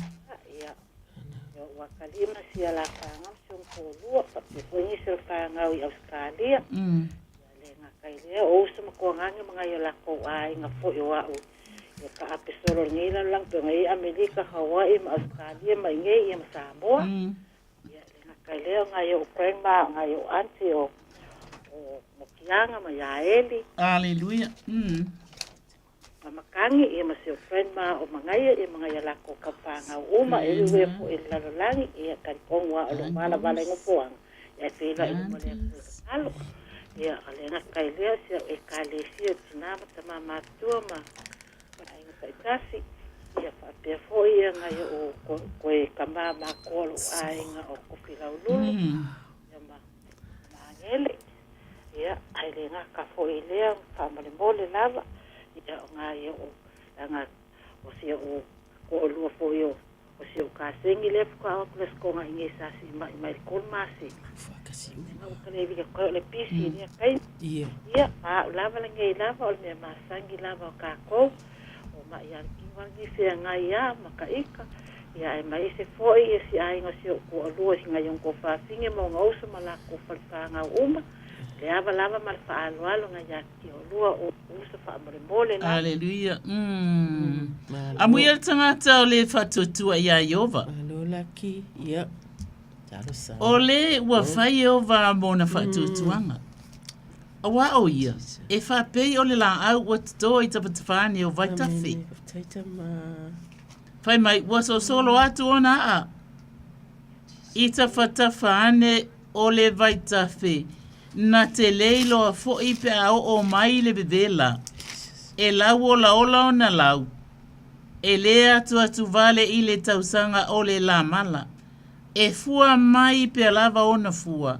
Amene. Wa falongo ina o lo o iai pe atinga. Ina ne iei whapea. Pe umalava e sere tu si male langona le o te langona. Ai te iloa oi. O to tonu o mana ongana iai. Wa le mauna e tala noa mai i o mawhatianga. Aleluia. Ai o i. O lea tātou te tu i pēr e te iloa oi. Whai mai whaatali tali pēr i a Jehova. Aleluia. E le i umale alofa lea tu. Alea e sele mana i o le whaalongo atu. E lo si ufufonga e maa lo si mai. Aleluia. O le mea lea lo mātou ta māpa i ai. Ia tupa ia ne ia te. O lona mana onga o lo iai. Alofa ngia. Lea tua mātou te tutu whatasi atu o wawhionga whai mai. To o lua pēr to o tolu. E wala au atu ia te oe i mea e mana o ai. E te whina ngalo lava e whaia. Matalia. Ma e tali mai. Le swafa manu malu iskeri. So tamasi e whaatanu ina le matanga o fio upuia na o whaitawina. Ele o se upo se tangata o la wafionga. Aleluia. Pai mai o le ena e whetala iai i le afiafi nei. Praise God. Pai mai o wā o iai whaapei o le la au o tato i tawhatawhane o vai. Wa so solo atu ona ai tawhatawhane o le vai tawhi. Tama whaatupu. Whaatupu le atua. I oe ia u whamanianga ia so solo atu ona a lea e mātou te whaalongo lava e tau mai lea, e tau atu lea, e tau ane lea ia e si iti atu lea i lana te talo pele o a ia o lea e whaapea naona so solo mai le soifu o le tinale nei po a lava ni whaalongona o loo iai ai le mapu ai lona tau longo Hallelujah. Oh hallelujah lea le tamapa iai e te talo ina fo i la tau uma ia o lo te talo mai ai pe au ngani mai ai i le tinale nei ele o ma ua o au ngani ai. A o lona mana onga ia o mātou tutu whaatasi atu. Mātou te au ngani atu ia te o ele atu o le ola. Whangia na tina. Le atu o whaamanianga ta mā. Ia whapeona mana tua i la tau uma lava. Le te talo le nei o lo au ngani i le tinale nei. Ina i o la tau te talo fo ima whaamanuia ma ia te ia masiona ainga. Glory to God. Ua le tasi fo ia atu lati o na mātou whaalongolo na ia te talo mai o si ngā mai. Jesus. O le ainga. Ioe. o ainga mamau, o ainga e lata mai. Aleluia. O le mea lea mātou te ilo ai tama, i le soafa manu malo Iesu Keriso. Ia matua e whaaleanga ina ni anganga leanga o mai umai e tatalo mai ele tina, mai anganga ia, mai tangata nei. Awa oisi taimi, a tatalo atu. Tangata mo whamanianga, o na ole o anganga leanga ia mawhaalewe lawe ili tangata o loo tatalo. I le soafa manu malo Iesu Keriso, I rebuke ai. Anganga leanga uma o mai ma me whaalawe lawe ili soi fuotina. Le suafa manu malo Iesu Keriso ia whaapena o na tawhi atu iau whaamanianga le ola. Tama e tusa ai. Malona au na whaapea i laua fio e ala i tatalo. Mo so se mana onga o lona ainga. E tatalo ina ia mana tua e lona ainga lana tatalo o lo fai. Whaapena fo iona lātou tatalo ai. Matapua ia ona whai i le afi ma le afi o a mātou whono tatalo. Le atua tatalo ina le mana lau whamalo longa. Mai lona tu mua i se atu le alofi ona vai. O ala toto o pona aivi le atua. I le suwafa manu malo Iesu Keriso. A wai le lei oi ova. E fo wai. E fo wai le malosi. E fo wai le langona. E fo wai le fia. E tatalo ina ia whaatupu le oli lona loto tama. A wā ole fia. Ole vaila aua o ngane. E whaafowina i le malosi. E whaafowina i le langona. E whaatupu ai le loto tele. E whaaia e ai i maunga. E atili ai ona maua le fisosoani. Ole fisosoani. E le mai se tangata lea. Ai ole fisosoani. Owa fionga. E mai ate oe lava i ova.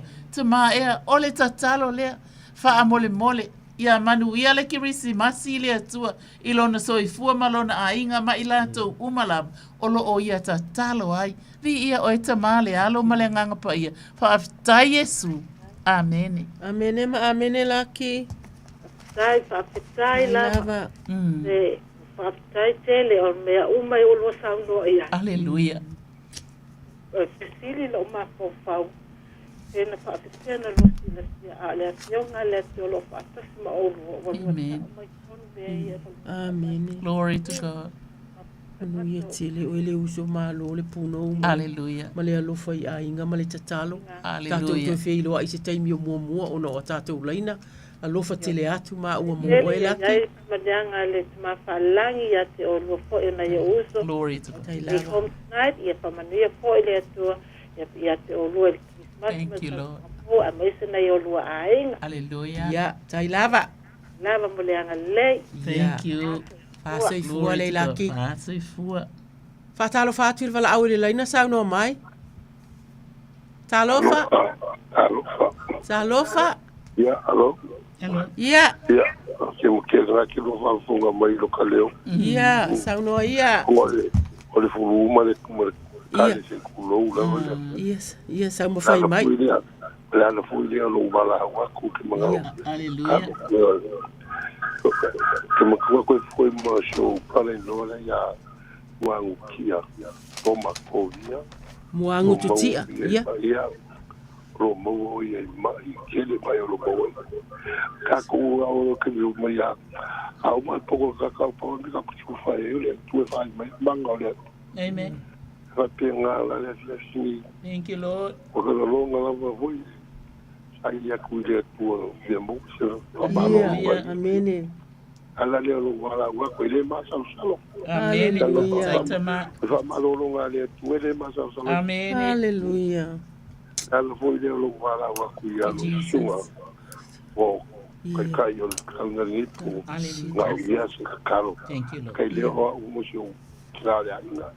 Amen.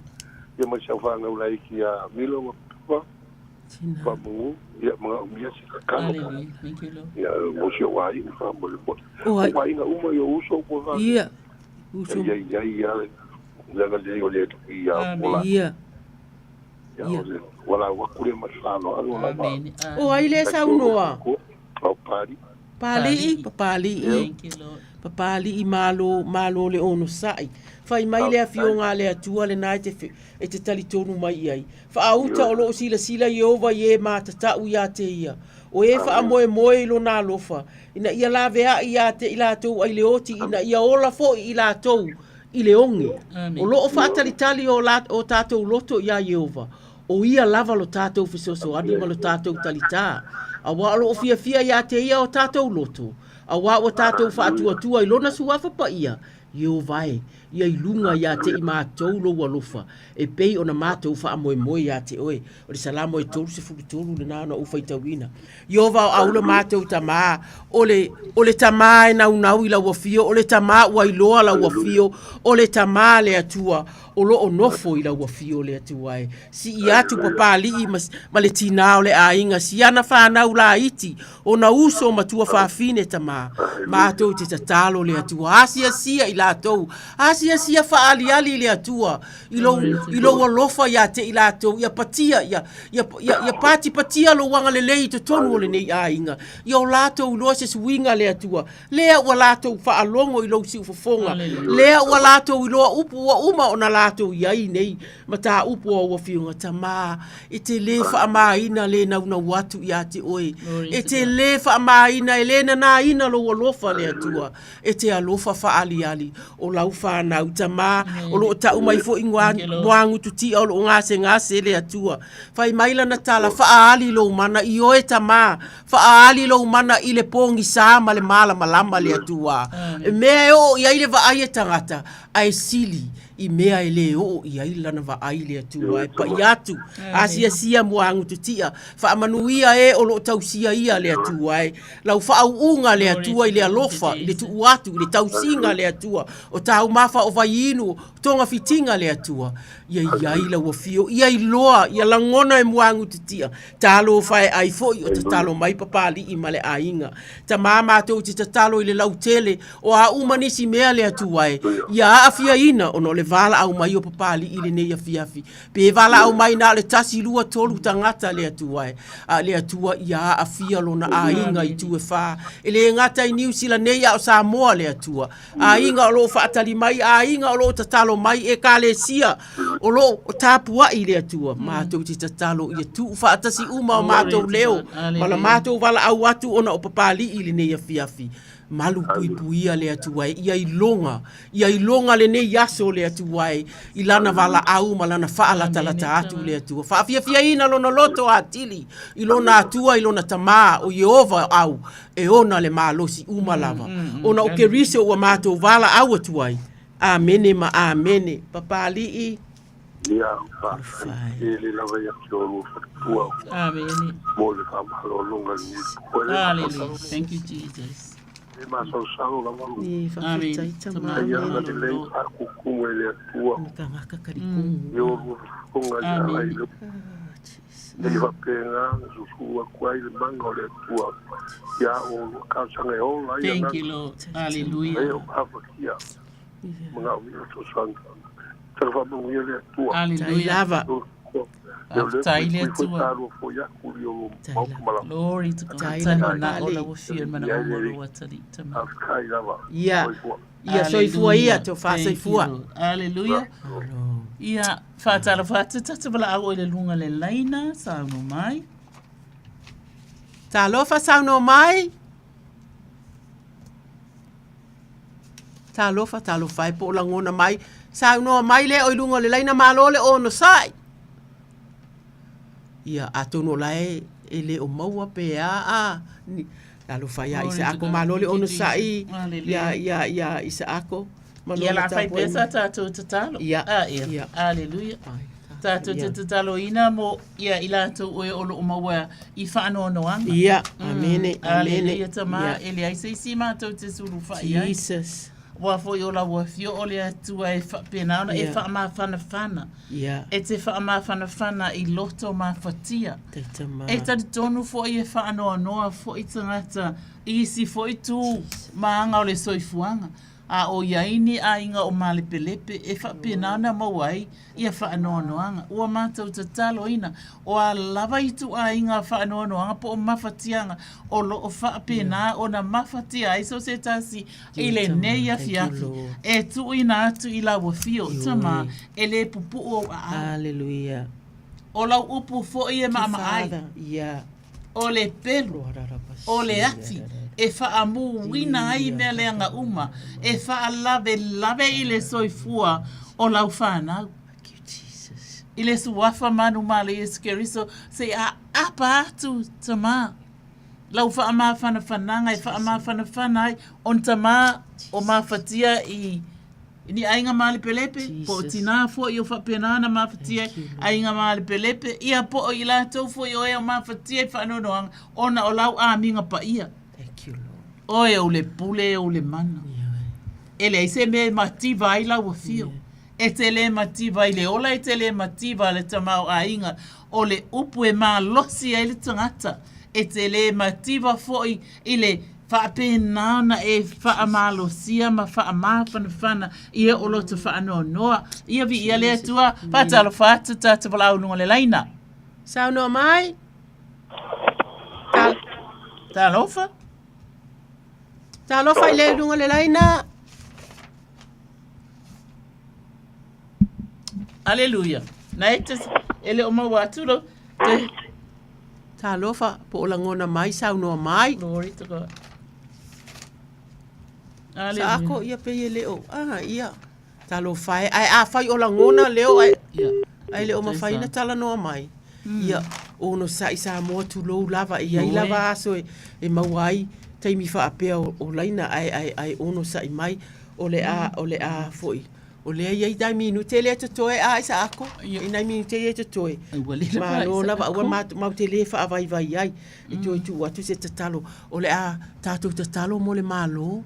Tai mai le malo. Se wha uma tuala tatalo le na whai. Ono le na wala awat. Ono wa ai wha un bon. So afa manu ma le iskeris. Ia toi wha wa watu tatalo ona o e wha no noa. Iso se tu ai ngā mawhatianga. Aleluia. E ai whai ngā wo wa ma le pelepe. O ai ngā wa ma le pelepe. Oh, hallelujah. Ai mai se lava. O tali tonu lava o lo o iai lava ia maitanga ese po o tinga. E mawhati ai le loto o le mawhauwhau ato o malenganga. Ai le se o mātou i mawhainu so ani ai. Se i vanga nā lava lau upo le atua. E tautalangia atu iai. E aluatu ma le mana, e wha mawhanawhana, e wha tūlai, e wha fia i loto o i lato uma. Aleluia, wha taitele lo mātou batua. I le suwafa manu malo Iesu Keriso. Amen. To you be the glory and honor forever and ever. Amen. Amen. Awhitai. Ia ole a uta talo iova au no mātou ta mā. Mātou te si iatu i la wafio le mālo New Zealand le atua ai. Mātou te whaafetai o mātou taitai le atua. Le atua mātou te tatalo i ngā luenga o lo whai au wale ta mao a inga. Ma le a ngā i luma o lo mātou atunu i tu tau tupe. I tu o le atu wa onga ia ai mai se lava i maota ngase ma le fia mau o le fisosoani le tu ai ia ma le tele nau o le matu va ai au wala o tele pi a matu va ai atu a matu fa longo pele news pi wo vesi ai o matu ma fa a o lo fio lo isi fia le atu to mai lau pule le atu matu te tatalo po le a lava ia mana tua le atu i le soala o pule ina o le tamao a inga le atu ia mana tua le tangata, ia mana tua le mativa, ia mana tua e o fia maua le fisosoani le atua ne ingalo le atua, ona whaasa la whaai le o lato fufuanga le atua, ia iai le anganga le atua na i tangata ua mātutua, na i ainga, na i whawhine, wa oti a lātou tāne, wa mali liu ia po, nai tina nofo to atasi, o whanau o lo lalo vaua le atua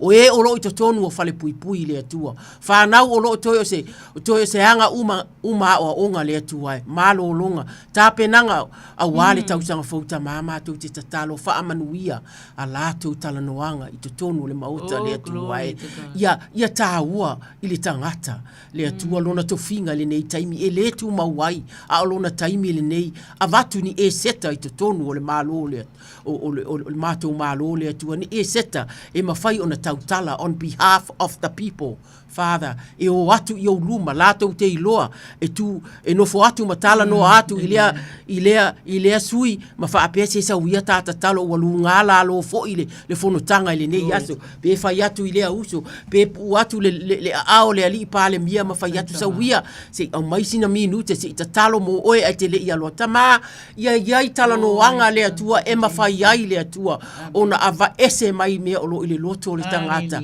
ia wha amalo sia ai le tasi ele ai sesi le atua e ise poto e ato atoa le nei lalolangi a ole matau i la uafio po ole a lava le atua ole matau i la uafio i fuafuanga uma o lo o fai ia fai ma le matau i la uafio manatua le mativa manatua le o lo fia maua le malosi manatua i tu e fa manatua e uma le atua ele ai sesi mea matau te fa moe ai a tonu ole vi inga foi o lo malemo i le vi inga ma le alofa ma le fia tangata ona a tonu ele iwa aia ni mea o tatalo ai ai matau te fina upea ma matau te talo pea fa manuia le malo mai le tumu se ia o lava ie o lo ilalo le atu ai a vatu ia ile maloti to e tapena to e ti mai le upenga o watu le fa ai unga le tautanga a wale atu nu o lo vala a watu a wa e o lo fai masui a wa e o lo fai maleu o nai o mātou tangata le atua. Ta talo mo le mālo sa moa le atua. O a lava fuafuanga o iai le atua. Mātou te apa ma ta tala lo mātou wha amalama ili nei taimi ma mātou wha apea. Le ta mai ta ipa le mia le atua. A vatu le tau wha pa ia. Le tau wha e mawhaia o na ia whaia filifilinga. A vatu ni manatu le lei mai to tonu o lana whonotanga le atua. E o lo iai mawhauwhaunga le lei le atua. E wha atu ina mea ai le o e tale pe ina mea le atua.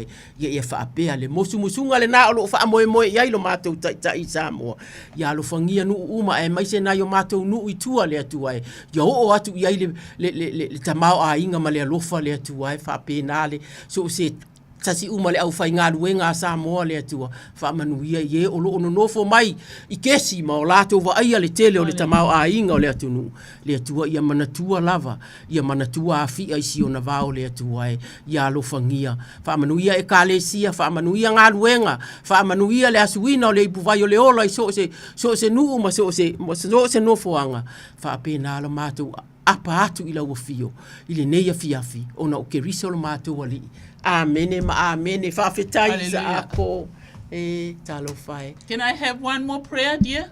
Okay, hallelujah. Talo mo o nai tamama nai tina watai totas.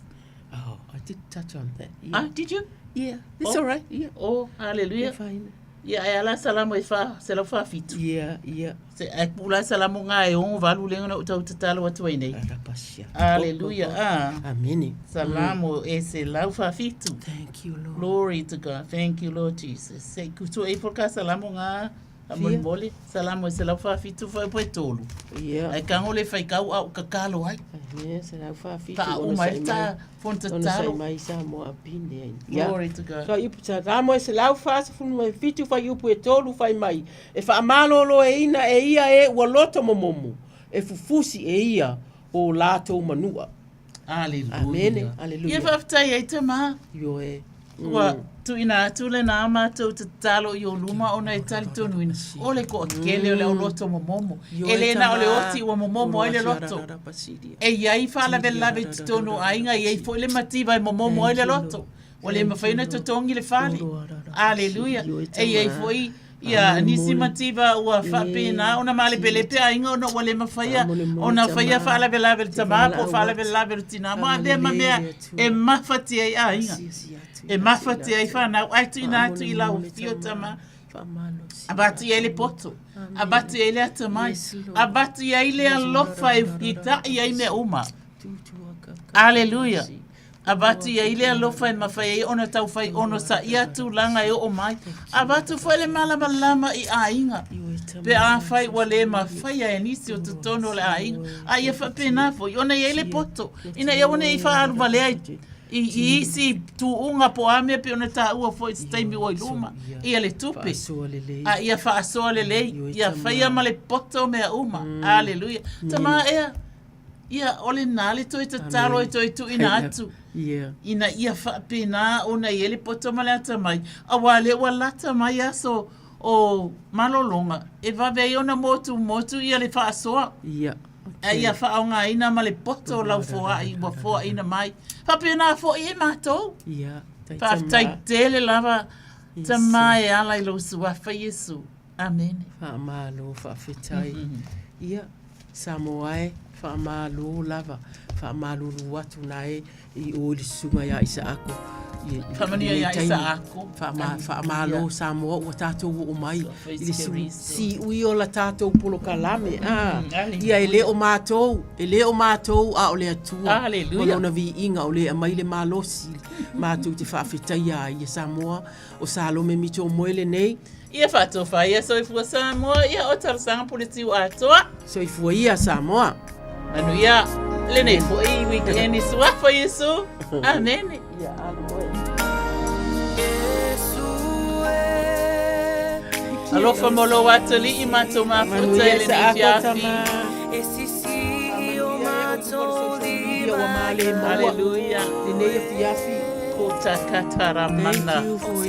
Fatrahizi kirianda ho kiaramara sayara tamara.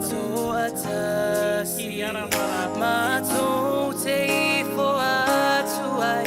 Matau tau. Epa ia oe. Epa ia oe. Jesus.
Sio forma lie mai le a foi pese hallelujah worship team mole atu ile nganga fa fitai te lava i falto ia sa lume fa pe fo ia matalo sanga ia mole tatu ses foi fo poponga de tatu por clame ole te talo mo i mole atu ai fa fitai mo tatu talo sanga ma te talo foi ia wa ele sisi a wala ma fai ona tatu fa so tai ma tatu talo noa malele ua na ole te talo fa fitai te lava ia ole taulunga fo ile na ole tatu por clame ia ole fiafi pole evening show lo ala leo radio Samoa tasi lima i vatolu a momole atoile nganga fa fitaya isa aku ia fa pe foi mo vanga antola radio Samoa ia e mole atoile nganga fa fitai ia mole tant maftanga le nea so mai por kalam le nganga i fo favor se au le tant por kalam nei ole a fiafi pole evening show lo ala leo radio Samoa ia tanto toi pelo ila so antai ole tant por kalam le tano ava ia fa pe foi mo vanga so fo ia i tātou poroklame masani malu taeau e o fia mai e o le awa ulima fonga mua nganga i fu faifa fa pe foi ma le poroklame na fia fila sunga fu pe a ulia i le lo futuno le tua Emmanuel tele ne fia fi samoe pa tasi lo tua mo fu fanga lo join fa ungal neiva yasu so i fu ia mai Emmanuel God bless.